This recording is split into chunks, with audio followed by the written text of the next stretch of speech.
It has finished Altrincham 6, Ebbsfleet United 1 at the J. Davidson Stadium this afternoon. It's a bright sunny afternoon. Phil Parkinson, the Altrincham manager, joins us. Phil, that first half display, the sort of performance that you sometimes dream of, I think.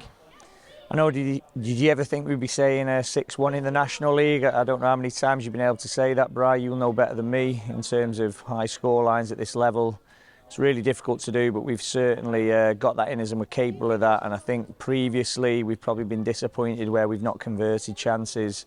I felt we were really clinical today, really unselfish with some of our assists as well. Dior and Chris at the end epitomising that. I've spoke to the team loads of times and I can hear the crowd urging people to shoot from really tight angles at times, but I've been encouraging the players to find the players in the better positions and really give them easy goals, them team goals, and that's what you saw at the end there to really finish them off. Ebbsfleet United are a very good side, but your tactics worked perfectly today. You went at them from the off and they couldn't really deal with us in that opening spell. No, I thought first half was as complete first half as you're going to get. I thought the boys were superb, executed the game plan outstandingly. Obviously we were almost a full press for most of the half with the way they play, and I felt they played right into our hands at times, but they really believe in what they do and you've got to give them a lot of credit for that. But what I would say is we were ready for that. We knew what they were going to do, like teams have always said about us, but ultimately knowing it and doing something about it are two different things, and I felt we were able to really impose our game on them. And you looked at our front four today, the way we set up, that's more like an Altrincham team that everyone's familiar with and everybody loves to see. But we will be adaptable this season and we will adapt to certain games and certain personnel being available, and hopefully we can continue the good form going into Maidenhead. Having taken an early lead, and Alex Newby's had a great debut. Lewis Baines has scored with a header and he's scored 2 goals this afternoon, 3 in 2 games, which is a fantastic return for him, and he's had a very, very good game today.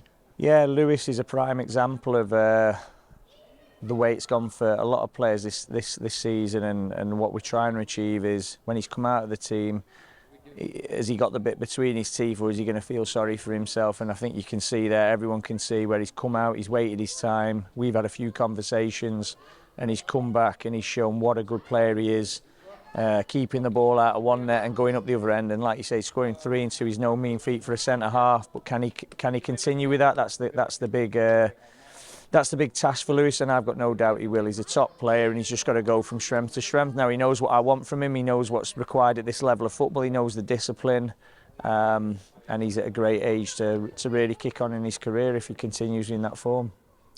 When we're playing through the lines at our best, we're almost unplayable, and we were pretty close to our best, I think, in that first half.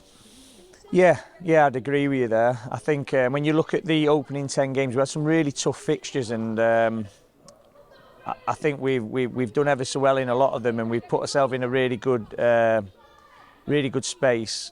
But ultimately, as you said there, when we're at our best, when we're at our fluid best and we're linking play, we're counter-attacking, you look at our front four, it's as good as what you could see or put out in the division. We're always going to be a threat for teams, and I felt we were a real difficult opponent for Ebbsfleet today, and they are a very good team. They're a team who are brave, believe in their principles, they've got a good manager. I've got a lot of respect for what they did. You look at the FA Cup last season in particular, what they did to Fleetwood. You don't do that by luck, and you don't get promoted by luck, and they're going to be a real tough opponent for a lot of teams in this division. But for us today, they've probably met us at the wrong time, where we've had a few results that we're not too pleased with, and we're at home, and we really wanted to make sure we got this win today for ourselves, our fans, and also just to take what we deserve, because I feel we've deserved more than what we've received from some of the results of late. 2 goals for Chris Clark. He's now our top goal scorer on 5 for the season. A debut goal for Alex Newby, a first goal for Altrincham Football Club for Justin Donowa. So there's a huge number of personal positives this afternoon. Yeah, as I said, as a team, 1 to 11, the subs coming on, they've done everyone ever so proud, and they've achieved what they deserve that today.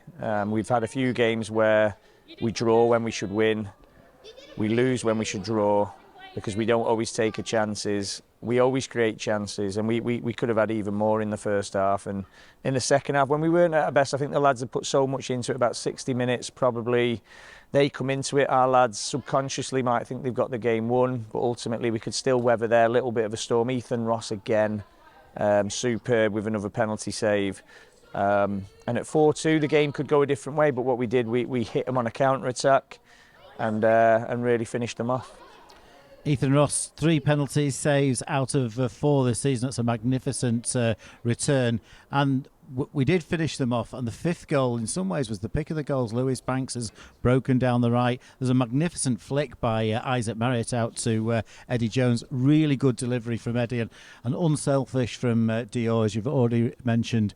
Chris Conn-Clark's done the rest. Yeah. And I thought Chris was superb today. I mean, he's had loads of superlatives. Expectation for Chris is sky high, and he carries that ever so well for a 21-year-old. There's always question marks over certain elements of his game, but the bit that I see, and I've said it since day one with him, I see the positives. If you see the negatives in Chris, you'd never play him, but the positives are he's a match winner. He's somebody I'd want to pay and come and watch, and when he's on that type of form, he's irrepressible. He's absolutely outstanding. The game was at 4-1 for a long time, and Ebbsfleet have missed a really good chance. They've missed a penalty. Never really quite looked as if they were going to get back into it, but I'm sure you were hoping to bring on Jez Sitoli, but that opportunity wasn't really there. Yeah, we weren't in control of the game after about 65 minutes, weren't we? They stepped it up, we sat off, and again, people say, why are you sitting off? It's not a deliberate action. Probably a little bit of tiredness come in with the schedule that we've had. And the way that we press takes a lot of effort as well. It's difficult to do that for 90 minutes. So we did speak at half-time. If we had to consolidate a little bit more, we'd change shape, which we did. It helped us do that. And again, could we hit them on the counter? And we did. So, yeah, really pleased with that. But, yeah, Jez, it would have been a great game for him to get him on, a chance to really run at their back line. But unfortunately, I just didn't feel we had the control that I wanted. So I was really disappointed we conceded one. I certainly didn't want to concede another one. So we move on to Maidenhead away on Tuesday night, and that's a completely different kettle of fish. Yeah, it's always a difficult place to go. I think we had 79% possession last year and still managed to lose. So obviously we had a goalkeeper issue. We had a few different problems, but ultimately we were sucker punched by what I was calling gift goals last year. During the start of the season, we concede goals that we give to teams, and I feel we're past that now. I feel we're a lot more resilient. I mean, you're going to have to be when you go to Maidenhead, particularly midweek. It's a long journey for us. It's a really tough opponent. He always has them well drilled. They're a team that notoriously are hard to play against. Really good on the counter, great pace, good experience, and we're going to have to be at our very best to go there and take anything. But listen, if we can't take confidence from that result, you can't take confidence from anything. And 2 away games now after the Maidenhead game. It's the TV game live on, what's it called? What are they called? TNT, sorry. Cut that bit, Brian. Yeah, I'll cut that one in again. 3, 2, in fact, I'll go on a completely different tack. I have, sorry mate. It'll be out in a week's time, this one now. Sorry, buddy. Yeah, in a week's time. Yeah, okay, here we go. Here we go. 3, 2, 1. And after Maidenhead, it's the TV game on TNC Sports next Saturday evening, 5:30pm kickoff against Oxford City. And they've been a revelation, haven't they? They have. It's going to be a really difficult week for us. We travel in particular, obviously 2 London teams away. But being a TV game just gives it that little extra sauce, doesn't it? A little bit of extra spice, a reason for both sets of players to turn up, and I think you'll see 2 really expansive teams going there. Things we'll have to consider is obviously the AstroTurf, the travel, the way they play. So there's a number of factors that we'll have to look at. Obviously personnel, you always think you want to stick with your strongest team, but ultimately it's our strongest squad. So we're as strong as our squad at the moment, and everyone's pulling the weight. And what's that now? Is that 4 games unbeaten now, a win, a couple of draws in there. So yeah, we've just got to keep going. And a really big result today. The performance is fantastic, but at 2 wins, 6 draws and 2 defeats, now with 3 wins, 6 draws and 2 defeats, it looks a lot brighter. Yeah, and we've got to take advantage of our home fixtures. I said I was a little bit disappointed in the amount of draws, but I don't feel, as I said, we probably got the result our performances have warranted, particularly at home at times. So yeah, we're more than capable of being a strong team in this division. We've seen what can hurt us: injuries, complacency, travel. So we've got to factor all that in, but ultimately we've just got to have that same mentality every game, whether we're in London or in Newcastle. We've got to make sure we've got that winning mentality, that determination to go wherever we've got to go, play to the levels we need to get at, and if we can do that, we're more than a match for anyone in this division.